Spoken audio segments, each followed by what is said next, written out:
you're going to be a witness to an experience, and it's going to feel like you're listening to four beautiful ladies just having a conversation, just sitting at a coffee table at home.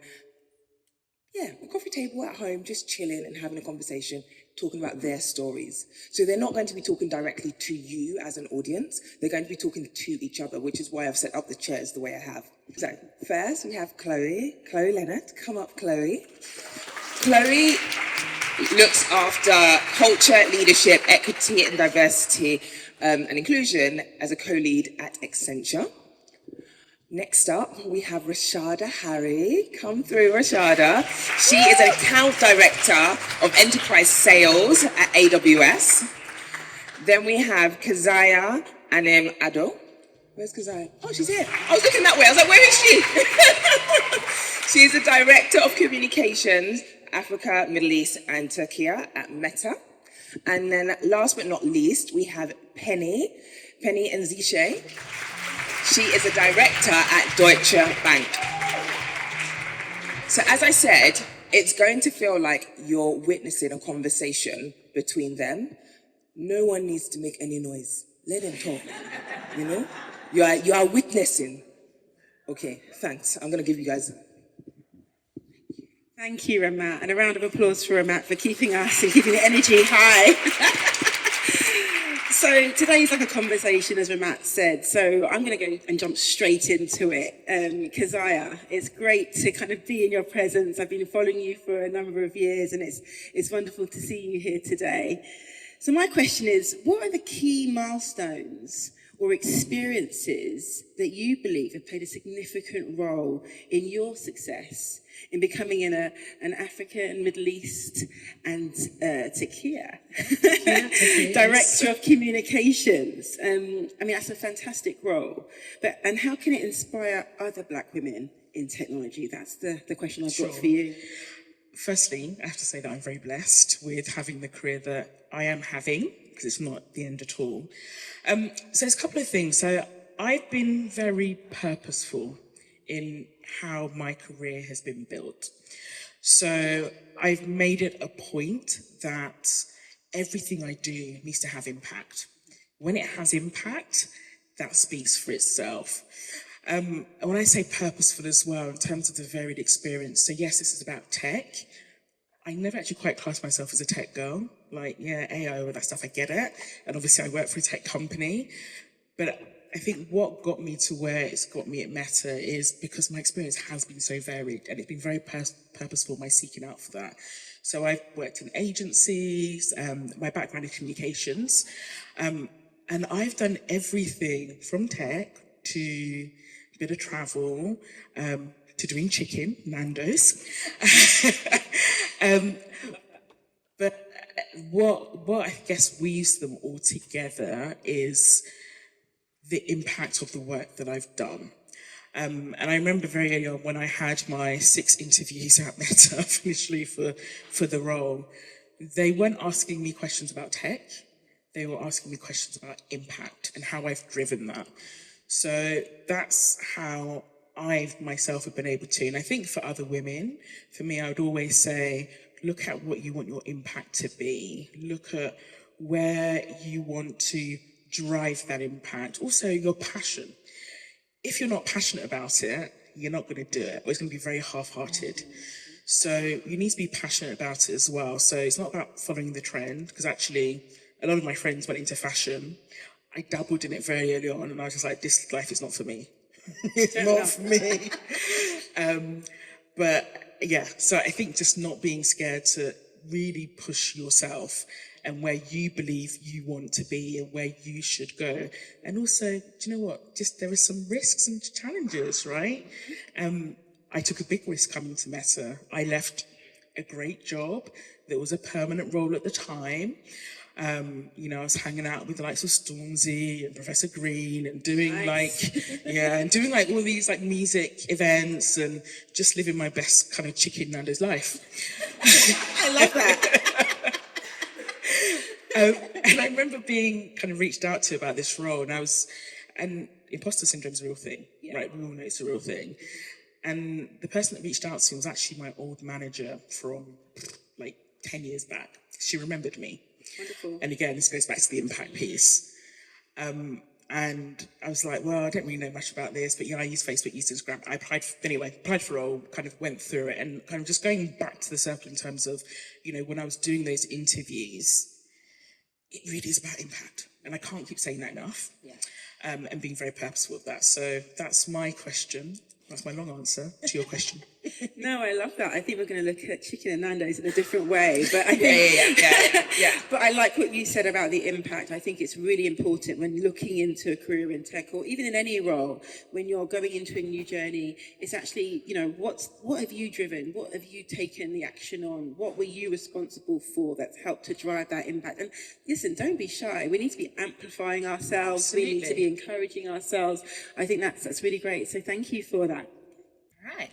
So, Penny, as the director of Deutsche Bank, you've achieved a very high level in the financial sector.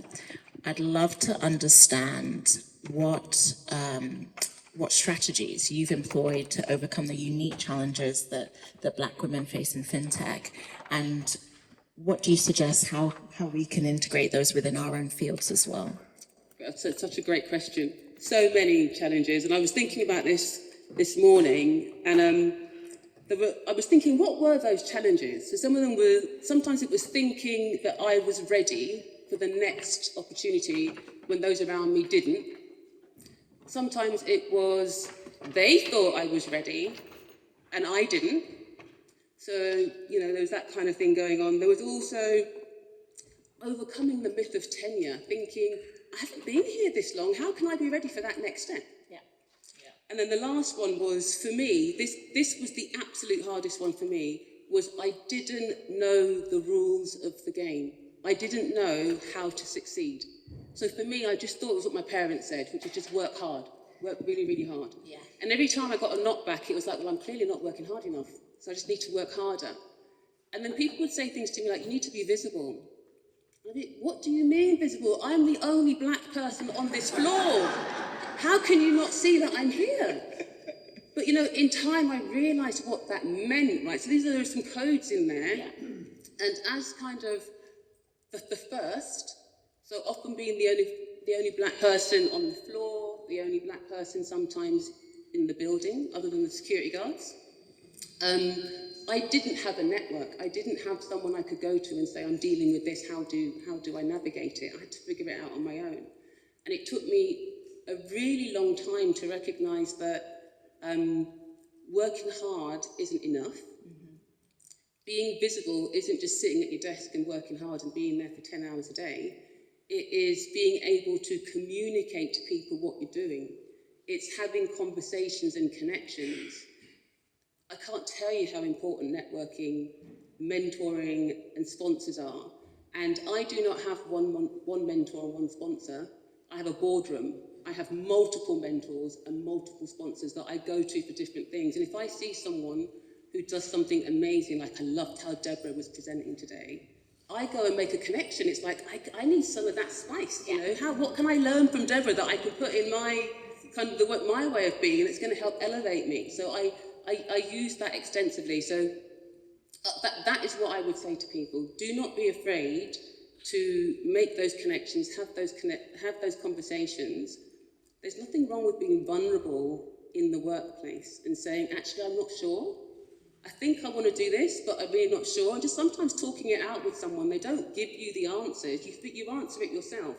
But having someone who's been there before you and you're having that conversation with, they help you guide those questions. And by the time we finish, you're like, oh yeah, totally, it makes total sense. I know what I'm doing now. Cheers, speak to you soon. But you've got to invest in those relationships. You can't just show up when you want something. You've got to make sure that it's a two-way street. You're giving them something, they're giving you something, and you're paying it forward. So I was saying in the green room earlier on that I mentor. I have two full-time jobs, right? So I'm the global head of change for corporate bank technology. Then I lead the TDI Black Inclusion Group, and I lead the Black Leadership Forum for the whole of UKI. And Emmanuel asked me, he said, is that your job? And I was like, no, my job is the tech thing, yeah.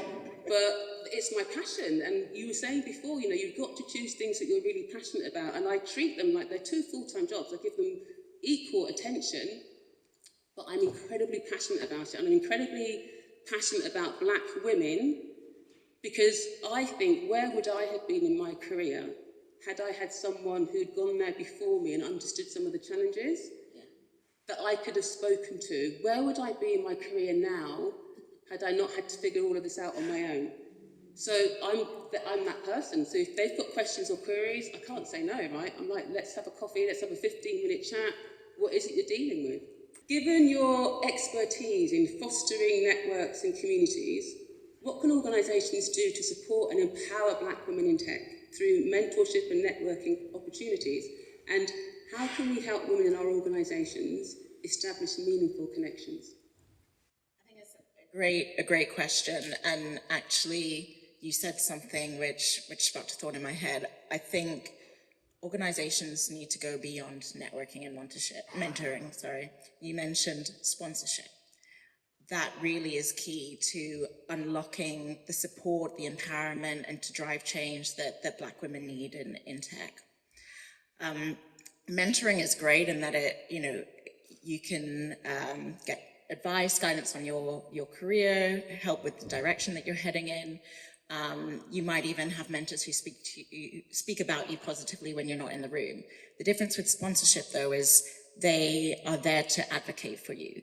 They unlock doors, they pull you through those doors. It's super powerful. I can't stress the importance enough. I actually read a stat recently, and in that it said that 20% of white talent have mentors. For Black talent, the number was 5%. And it just goes to show, really, we can't rely on organizations to do this organically. We need concerted effort to support pulling the right advocacy to support Black women. And that takes resources, it takes funding. We have a program that we run. So similar to you, I lead our Black network at Accenture across the UK and Ireland. We run a program where we pair sponsors with sponsees. We've had hundreds of individuals go through that program. I myself have heavily benefited from it. I was paired with a sponsor, who I didn't know previously. Now we have a great relationship, and what's really key here is she is someone who has key influence on what happens and the outcomes of my career. So very, very important. I think one thing to be said, though, in terms of sponsors, there is a level of degree, there is a degree at which they are putting themselves at stake, because what they're saying is that their sponsee is an extension of themselves due to the level of advocacy that they provide. So there is a responsibility to deliver as a sponsee, but there is a lot of Black girl magic in the room today, so I'm sure we're all fully capable.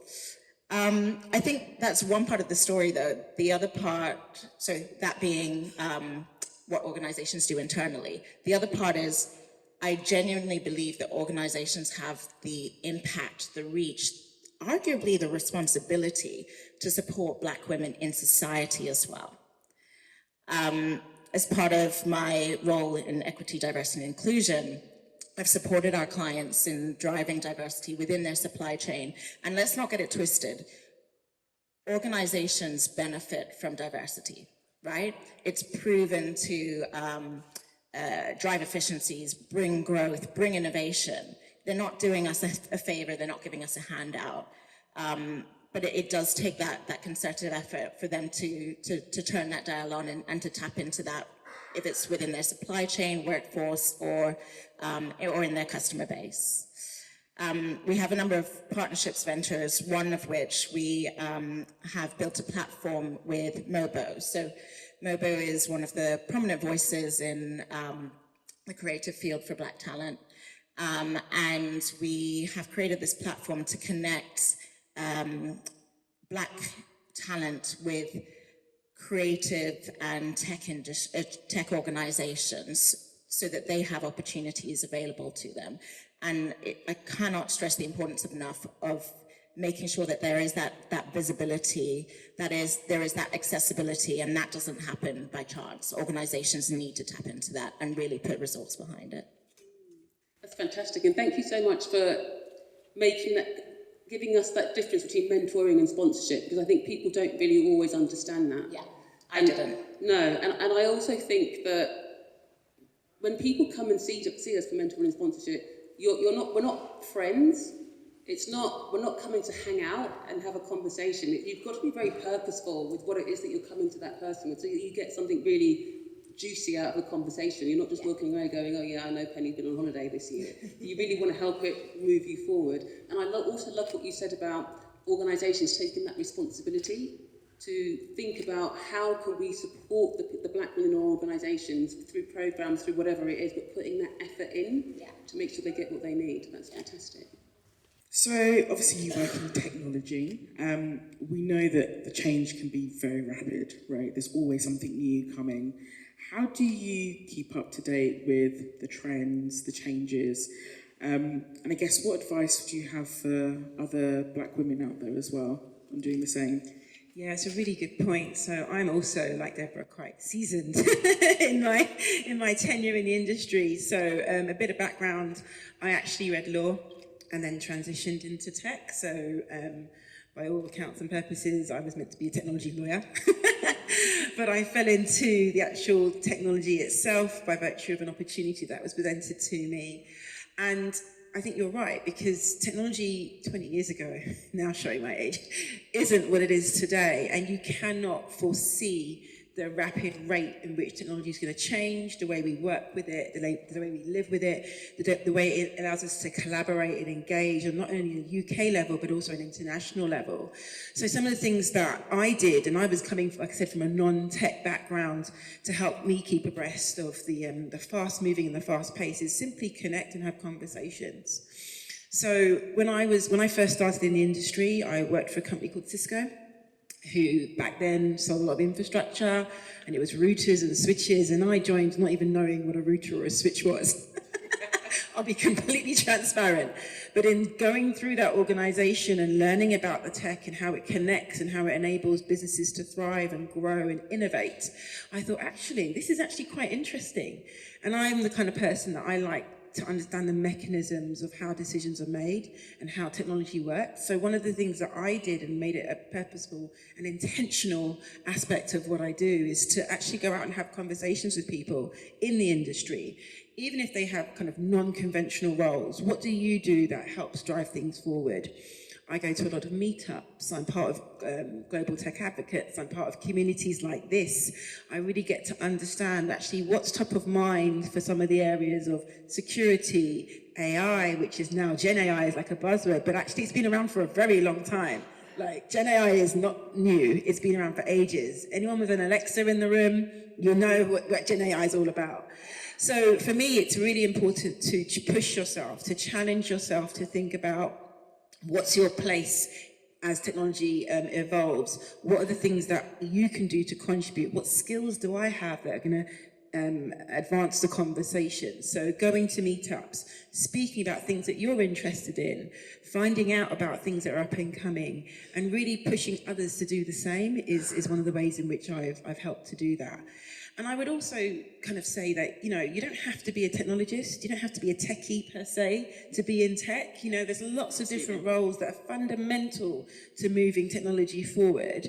What I'd say is you have to have an open mind. You have to make sure that you're able to kind of ask the questions that maybe some people aren't asking. And, sometimes they're really obvious, but, being in the industry, you can sometimes get caught up in the rapture of the jargon of this and that. And actually, some people, it's just plain English that is needed to comprehend and to evolve a conversation. So ask questions. There's no silly questions in this. Speak to people. A lot of the roles that we have today were not even heard of when I joined the industry. And so staying abreast of kind of common trends, thinking about things of how can we make life easier? For any of the entrepreneurs and innovators in the room, in terms of staying on top of tech trends, Think about what problem you're trying to solve. How are you working backwards from a challenge? How are you going to use technology as an enabler to doing that? I advise a lot of my corporate customers and enterprise customers on that exact point. You know, a lot of I work with a very large and well-known global wellness brand who says, you know, Rashada, we're trying to develop this, this, and this. And I always stop and I say, well, that's great. I think that's a wonderful idea, but how are you working backwards? So you've got the idea and I've got the technology to enable you, but how are you working backwards from what you want to produce, and how is technology helping that? And what people do you need in the room? We talked earlier about perspectives and diversity of thought, but technology and innovation is not going to advance if we're not part of the conversation.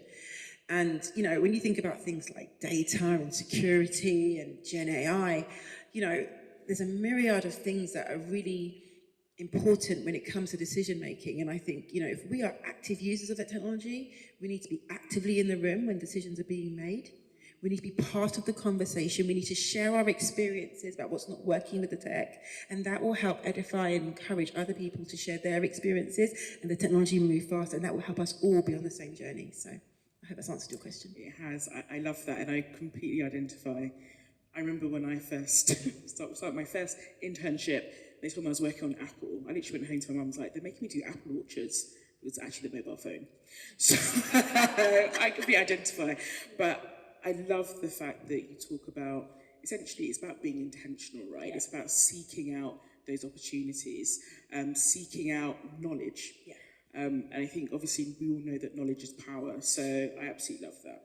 I would also say it's about sharing the knowledge as well. You know, you don't have to be an expert. You don't always have to be an SME. But if you've got insights that you think are going to be useful to conversations, share them. Bring people in on your conversations. If you know someone that's knowledgeable, especially if they are really kind of dove deep into that knowledge, when you're in another conversation, bring them in, amplify them as a speaker for a panel or for a project.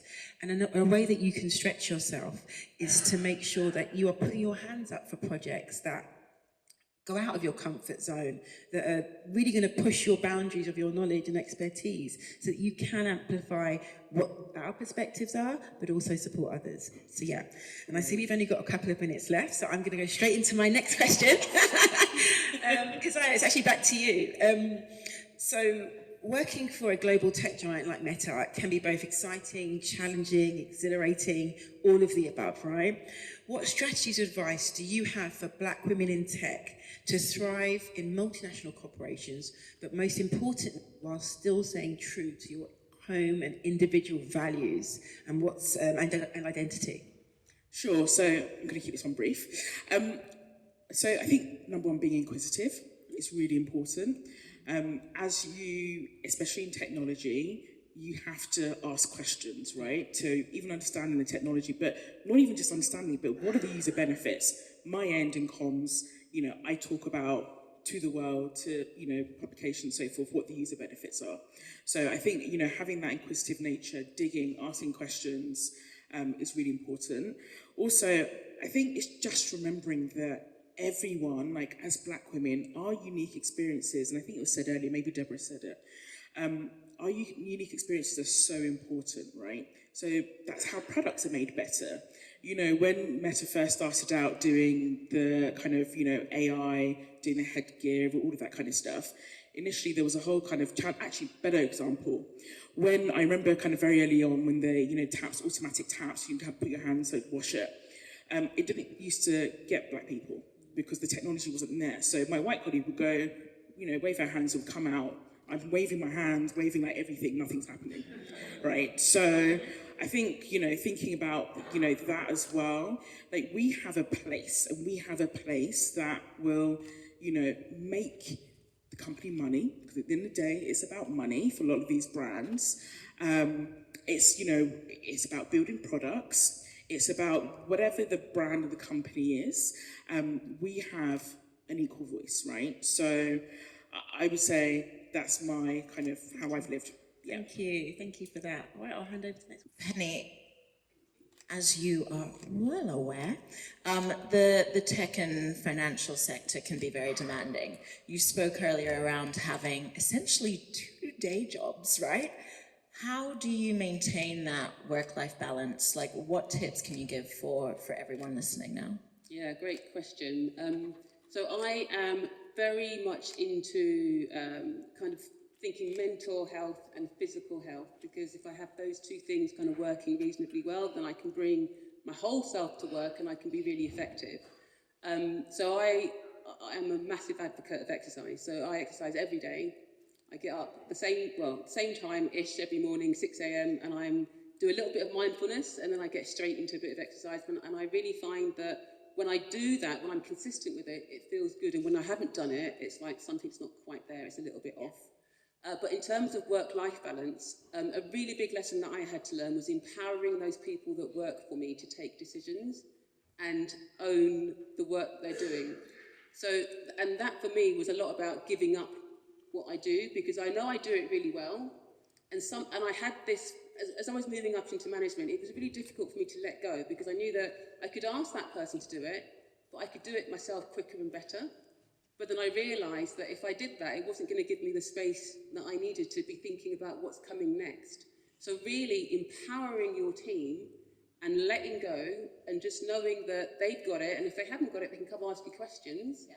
Just give them the direction that they need and then let them go run with it. So number one, that's so empowering for them. They get to learn something new. And then for myself, it gave me room to do other work as well. Yeah, that makes sense. I'm going to ask you a question, Chloé. I think we've got hardly any time left. Okay, so, sure. As a leader in promoting diversity and inclusion, how can we ensure that the tech industry doesn't just embrace diversity as a buzzword, but genuinely creates a more inclusive space for Black women? And what role can individuals play in this transformation? Yeah, no, I think that's a great question. And I'm toying in my head about whether to respond to something you said before, because I think the part around work-life balance and looking after yourself is so important, so I'm going to say it. We were talking earlier around you empowering your team to take time off when they need it. You said you're tired, you said you have this going on in your home life, go and take some time off. When you were saying that, I was thinking, oh my gosh, she's talking to me. You know, I need to do more of that. It's so powerful when you invest back into yourself. So I just wanted to put that out there, because I thought you were speaking directly to me on that one. In terms of your question just now, I think just keeping it brief, building the sense of belonging is so important, and that is something that everyone can do, right? Peers, managers, leaders need to do that. It can be something so simple in terms of just attending events. You know, if there are events going on related to the Black community, leaders should be there. What we can do as a community is invite them as your plus one, you know? Just say, look, there's this event happening. I'd love if you came along, let's go together, you know? And that's just an easy way for us to help get our stories out there and our experiences. I think the other major thing for me is making sure not only that they have a seat at the table, Black women have a voice at the table, creating that space for them to project, to elevate their voices, and being a part of the decision-making process, so key to really drive change. I'll keep it there. So you're an account director at AWS, which is obviously a position that many people aspire to reach to. What advice would you give to other women in the room, outside, in terms of getting to that leadership position? I think, first of all, it's a journey that takes time. It's not one that can be assumed automatically. I think if I reflect on my journey, I often questioned myself at times, was I ready for this? I think it was mentioned earlier, when in fact I was. So one of the things I will say about being a leader is that it's not just a title, it's a responsibility. When you're leading teams like I am, it's really important that I'm an inclusive leader and I'm an empathetic leader. For anyone aspiring to go into leadership, it's not just issues and tissues, right? You have to lead and be the example. You have to lead and be inclusive. You have to make sure everyone's voice is amplified, not just your own. And when you're going from a position of being an individual contributor to a leadership position, it's vitally important that you take people on the journey with you. I know I've only got 30 seconds, I'm getting the evils, but I will summarise.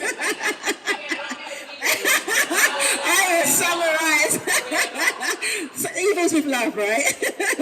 You make it quick. But what I will say is, anyone who's aspiring to get into leadership, do it.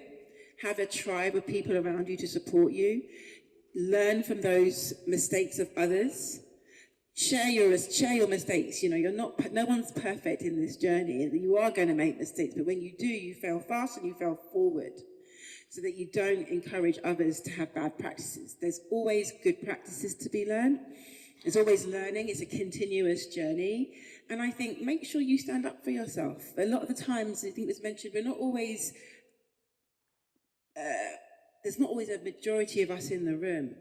And so it's really important that we own our own narratives and we define our narratives for ourselves, and we just dispel some of the common misconceptions about being angry Black women, about being aggressive, about being forthright. Actually, those are real competencies of great leaders when we do have an opinion and we are forthright and we are sharing it, but we are owning our voice and owning our narrative. And I would say if you know any female leaders who are thinking about their journey, do encourage them. It's not easy, and check in on them. The journey is hard. We've got a lot on our shoulders. Make it easier for those, you know. Don't always just think about what you can get from a leader and in terms of mentoring and sponsorship, but how you can help anchor that leader, right? I always say you've got two hands, one to help yourself and one to help others. So I'm going to close on that note and thank you all for your time.